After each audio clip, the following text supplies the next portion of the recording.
Should you do a cash out refinance on a property that you currently own in order to use that money to buy a rental property or to buy several rental properties?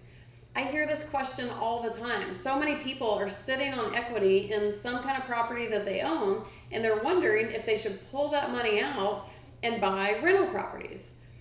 To help you answer this question, I'm going to give you a couple considerations, a couple things to think about, and then to really polish off the excitement, I'm going to give you a little trade secret that might help accelerate your strategy on this one, if you will.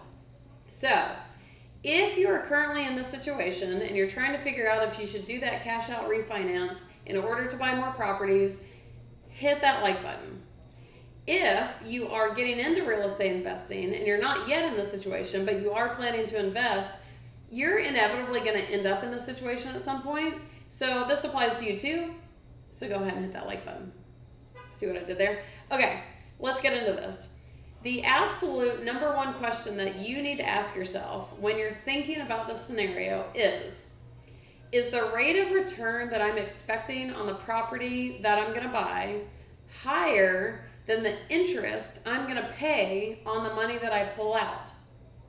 That's ultimately what matters. And when you do a cash out refinance, you are pulling that money out in the form of a loan. There's going to be interest associated with that. What is that interest rate? Let's say it's 6%. Well, this rental property that you're thinking of buying with that money, are you expecting it to give you a higher than a 6% return? That's what you're asking yourself. If this property is only going to give you a 3% return and it's costing you 6% to get it, not super helpful, not all that profitable. Let's say you have an interest rate of 6% and this is expecting to give you a 9% return. Well, now that would be beneficial because you're making money. You're using that money in order to make more money. You're making more profit.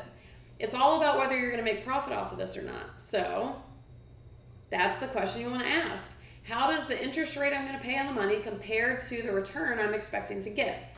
Okay, cool. That's probably pretty clear, right? If the return's higher, great, do it. If the return's lower, don't do it.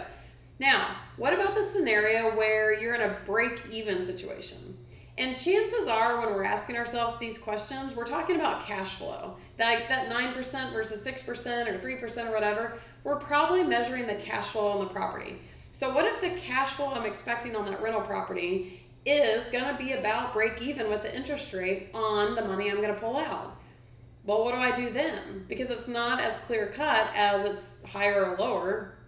Do it or don't do it. Okay, here's what I want to encourage you to think about on the break even scenario, and even maybe a little bit in the previous scenario if it looks like it's going to be a little bit negative on the return. What I really want you to understand truly are the 5 profit centers of a rental property. Rental properties make money in 5 different ways. Number 1, cash flow. We already talked about that one. Number 2, appreciation. Number 3, tax benefits. Number 4, equity billed via mortgage paydown. And number 5, hedging against inflation. Okay, well, that was a lot of big words, and they don't all have to be understood exactly for my point.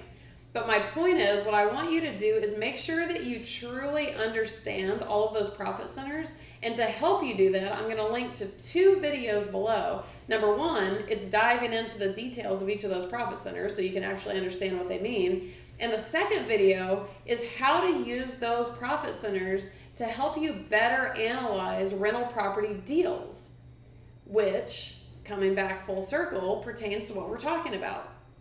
In the break-even scenario where the cash flow and the interest rate are kind of right neck and neck, don't forget that rental properties make money in other ways. So even if the cash flow on that rental property you buy isn't exactly beating out the interest rate, it's very possible that those other 4 profit centers may beat out that interest rate.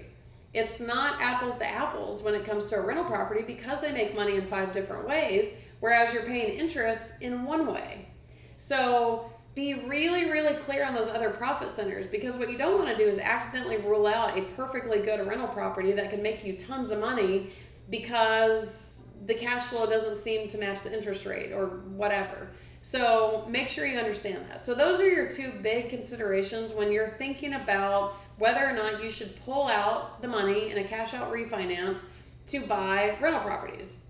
Now, I promised you a little trade secret to help put some extra icing on this cake, right?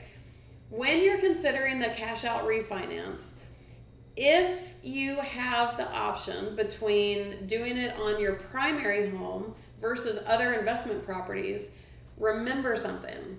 The interest rate that you can get on a primary home, i.e. an owner-occupied home versus an investment property, is likely going to be significantly lower.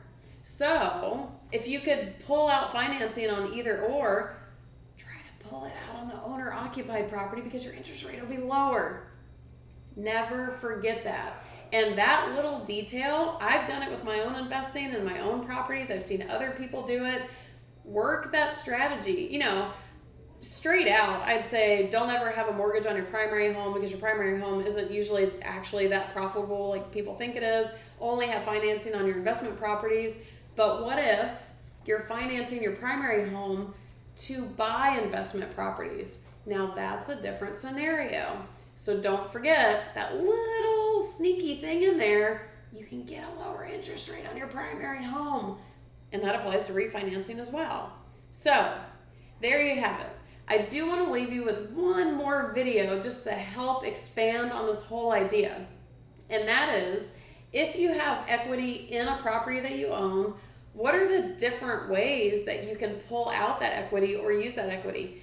Cash out refinance is not your only option. That's just the one I want to talk about in this video because it's straightforward and we're not going to confuse the question at hand. But to find out other ways you can pull that equity out, go check out that video below that is literally geared towards telling you how to pull equity out of your house. That's it. So, what I want to hear from you down in the comments is, if you're considering this, are you thinking you're going to do it? What do the numbers look like? What's the interest rate versus what you're buying? What are your considerations? And if you have recently done this or have done this, what'd you do and how did it work out? So tell us everything. We're all going to learn. There's so many different scenarios as to how this could work.